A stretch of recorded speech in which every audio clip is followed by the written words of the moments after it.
So now it is my great pleasure to introduce Rabbi Richard Address. Rabbi Address is the senior rabbi at Makor Shalom Congregation in Cherry Hill, New Jersey. I will not list his many accomplishments, which you will find in the speakers' biographies, but I do want to tell you why we invited him to deliver one of our keynote addresses. Rabbi Address is one of the creators of the Sacred Aging Project, and he speaks eloquently and directly about the very human need for meaning and love as we age and we approach death. But I have to tell you, when we asked him to speak for 15 or 20 minutes, he said, "Is that a real 20 minutes or a Talmudic 20 minutes?" Now, I'm not sure what a Talmudic minute is, but I'm pretty sure that it's probably longer than a regular minute. But I know that the discussion of the next half an hour will contain ideas that will carry us long after this meeting concludes. Rabbi Address, it's an honor to have you.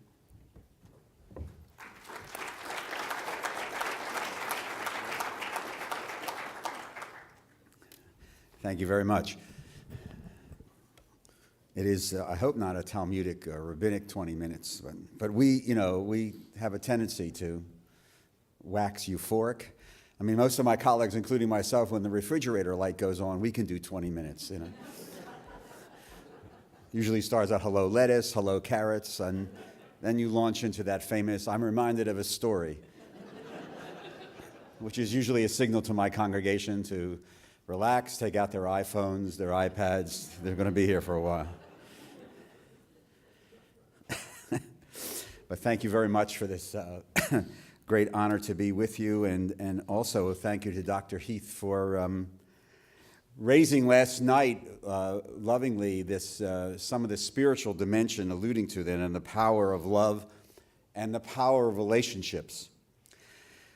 So my task this morning is to try to place some of these conversations within a spiritual context. For the spiritual issue is never far from the people whose lives are in all of our hands in one way or another, and even the people who profess no religious leanings still yearn in their own way, in their own spiritual sea, for answers to life's most basic of questions, still search for a sense of meaning, even as their own life may be ebbing. For it is hard to escape the questions of why. Why was I born? Why must I die? Why am I alive? What meaning and purpose is there to my existence? Now, it is very, very difficult for me to step totally out of my religious tradition, which contains within it a variety of texts and interpretations on issues related to our concerns here at this conference. Judaism is itself a holistic medical model and very, very patient-centered. Contemporary scholars have written on the issue of healthcare costs and when it may be counterproductive in certain contexts to continue aggressive actions. The mood of Jewish tradition sees decisions on healthcare as a synthesis of physician, patient, and family. It argues for equal access to all. However, as Rabbi Elliot Dorff, a leading scholar in contemporary Jewish life, wrote, quote, "This does not mean that everyone should get every possible treatment, no matter how remote its possibility of benefit or how high its costs. The community has both the right and the duty to make considered decisions about how it will allocate its resources among its various responsibilities," unquote. Of course, many of us have witnessed the conversations with families that sometimes work their way around to the issue of it's very, very okay to manage resources for her.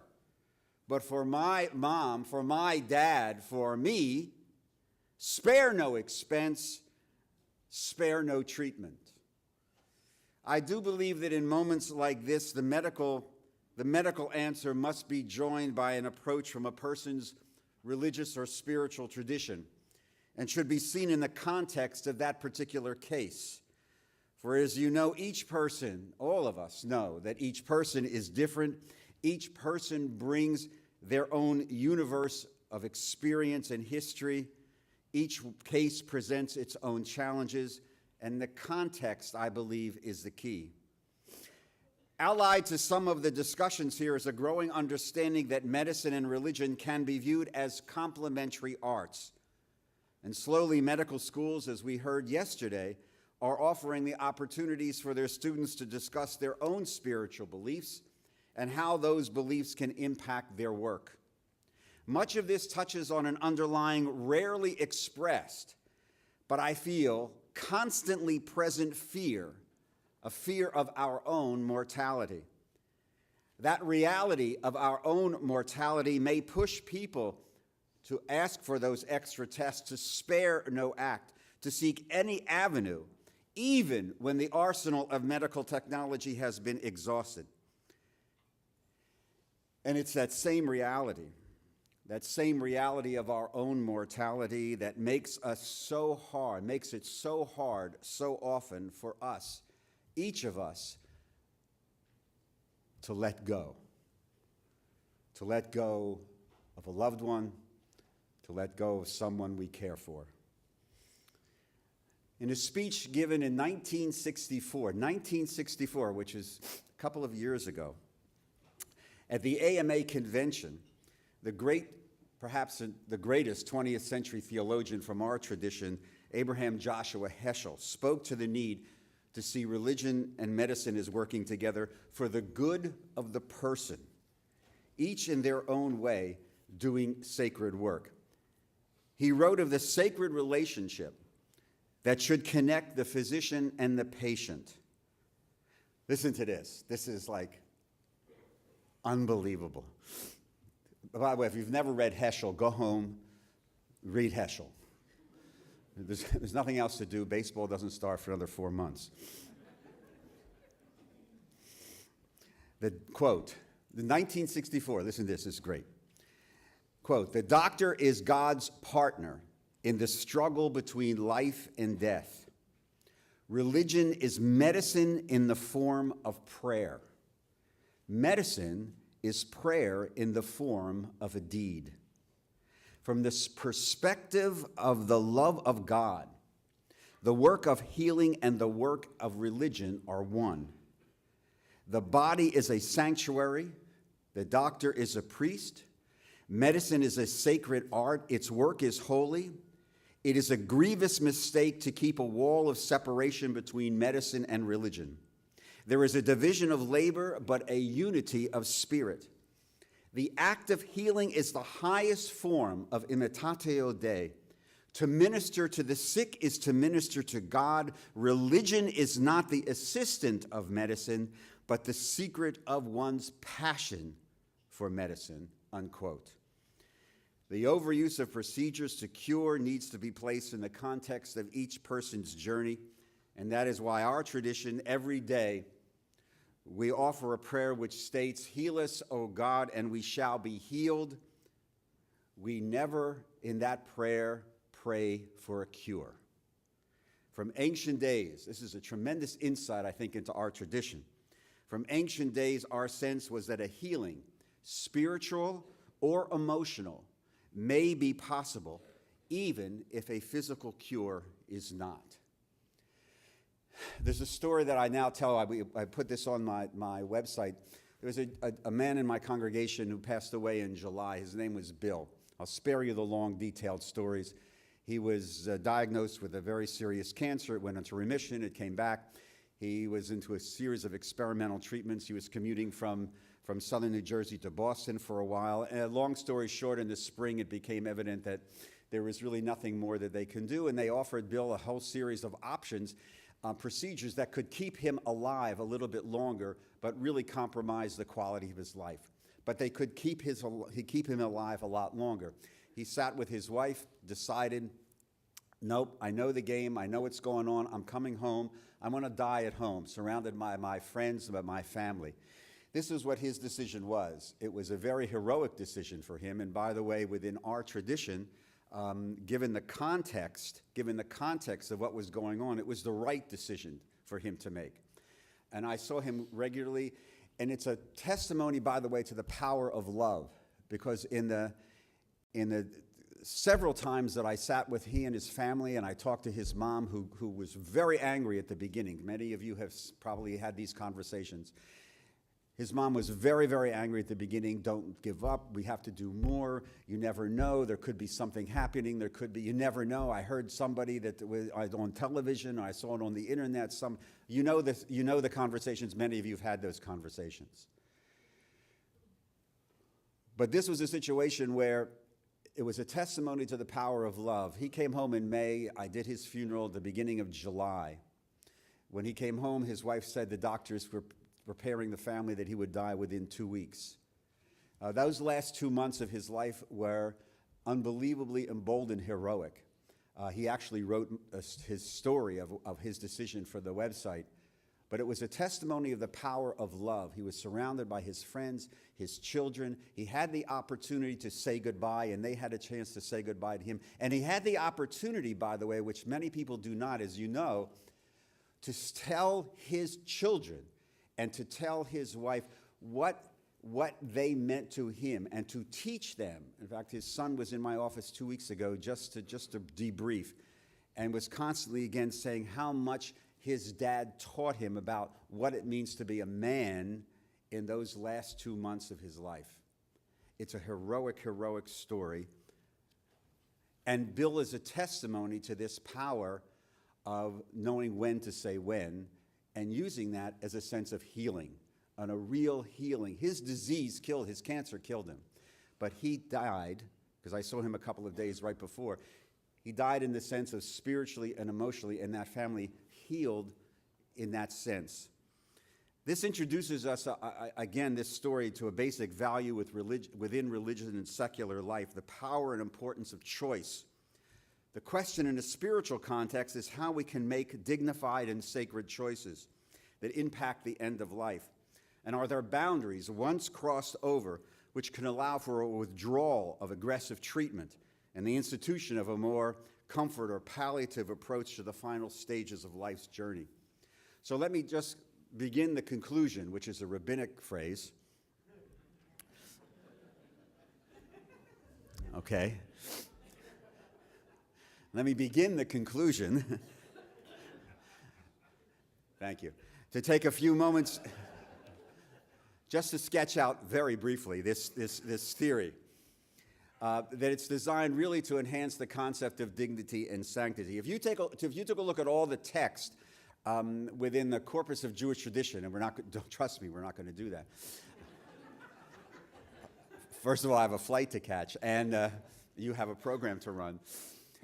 But I would submit to you that there's a fundamental ethic that guides us, and that I think is a very powerful ethic, which I call it the dignity and sanctity of human life, and the preservation of that human life in dignity and in sanctity.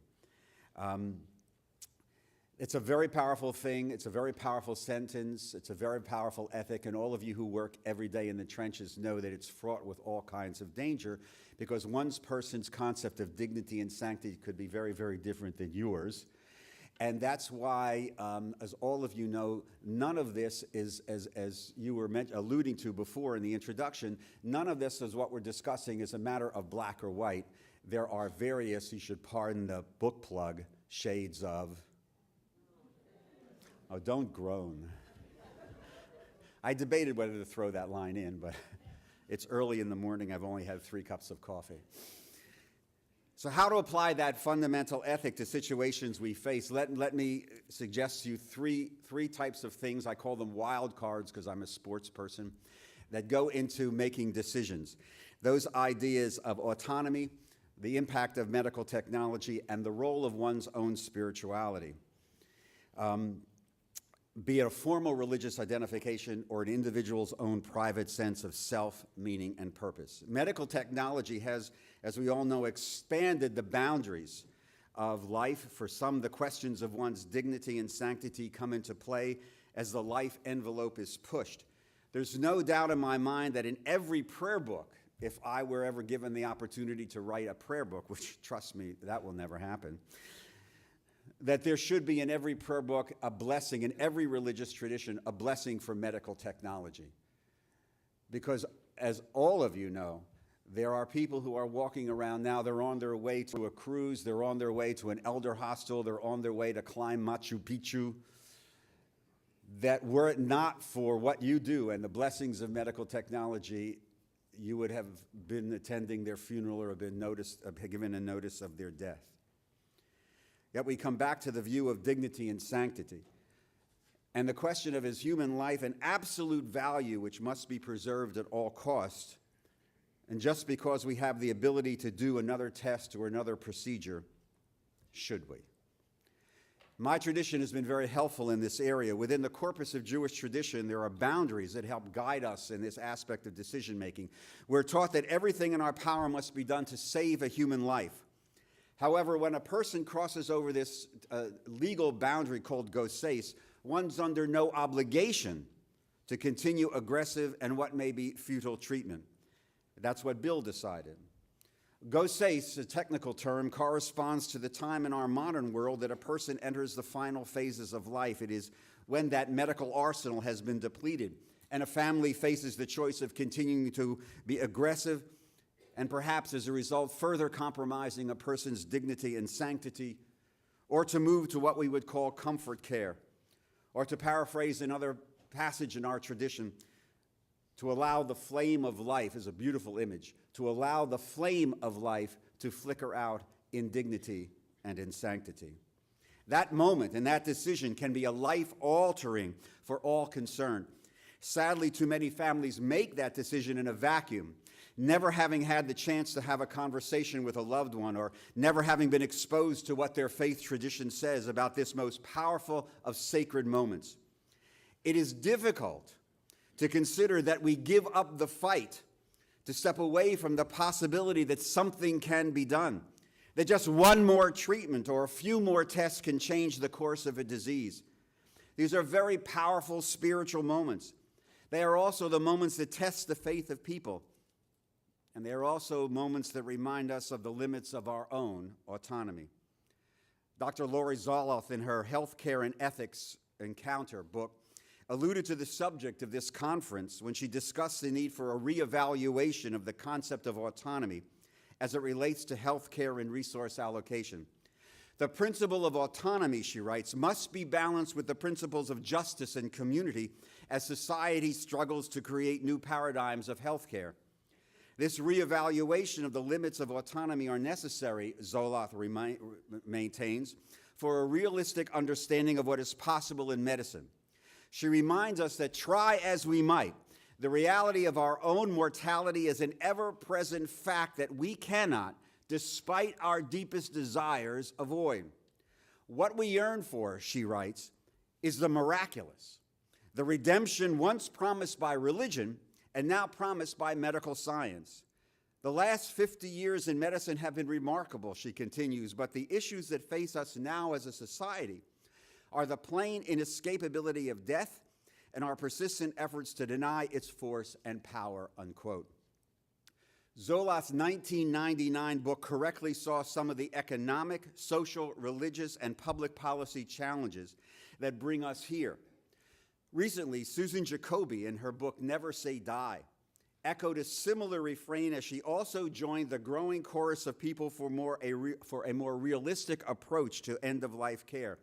She warns, quote, if something is not done to persuade more older people to make active choices about what they want done medically, regardless of the lies that pandering politicians may tell their constituencies, at some point, economics will dictate the kind of healthcare rationing that simply says no to individuals who want the kind of high-tech medical care that cannot provide any meaningful quality of life and can only delay an inevitable death, unquote. And that public policy and economic challenge of this issue was mentioned again in an op-ed piece by Daniel Callahan. Some of you, I'm sure, saw this in this past Sunday's New York Times in the review section next to the last page, bottom half of the page, just in case.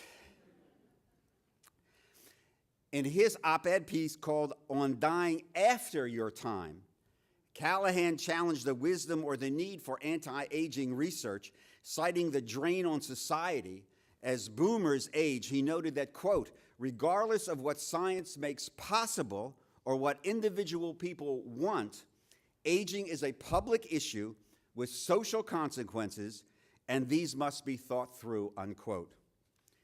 It is in the development of what I call a relational-based decision-making process that the role of spirituality comes into play. Again, I do not limit this to people who have a formal religious identification. Rather, I speak of the basic questions of existence that impact every human being, Genesis chapter 3. These are the why questions of existence that I talked about before, and I think that they're the heart of everything.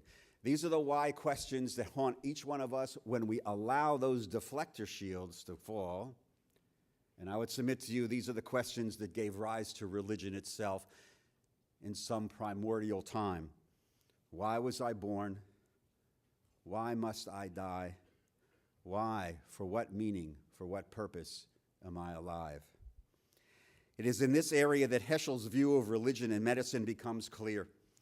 The need for people to make decisions about their own life and death speaks not to the issue of how, because medicine is very good at telling us how something have happened. How did this disease spread? How did you get this disease? It's the role of the spiritual counselor, the chaplain, the rabbi, the priest, the minister, the imam, to deal with those questions of why, to attempt to secure some meaning, some healing, even when there is no cure. That is why context is so important. That is why these boundaries can be so instructive, for it is difficult to let go of someone we love and even our own life. As you know, there's a major thrust now in our society to educate for choice. The Conversation Project, which is based here in New England, Nathan Conkamp's National Healthcare Decision Day, the work of an organization called CTAC, the Coalition to Transform Advanced Care, all and many more are dedicated to encouraging families to have the conversation about what wishes to take place as life ebbs. In my work with congregations and my work in the Sacred Aging Project around the country, we always urge congregations to have an annual forum, to have individual members of that community to learn about what their faith says about end-of-life decision-making. These conversations are not only necessary from a legal medical point of view, but from an equally important psycho-spiritual point of view, for they help to destigmatize the issue and the reality of our own mortality. They can speak to the search for our own meaning and purpose and approach the basic fears that embrace so many as we become more aware of our own mortality. The fear of pain, the fear of suffering, and the fear, which I would submit to you, is perhaps one of the most powerful and under-discussed fears that each one of us in this room have, that fear as that flame of life flickers out, of being alone. The time is now, as you know, for our society to continue to break down the silos of the role of medicine on the one hand and the role of the spirit on the other. Avoidable care and right care can be filtered, I think, through the prism of sacred care, an awareness of and an acknowledgement of the need of the individuals to find a sense of their own meaning through the power and passion of sacred relationships, no matter where we find ourselves on our own life's journey. Thank you very much.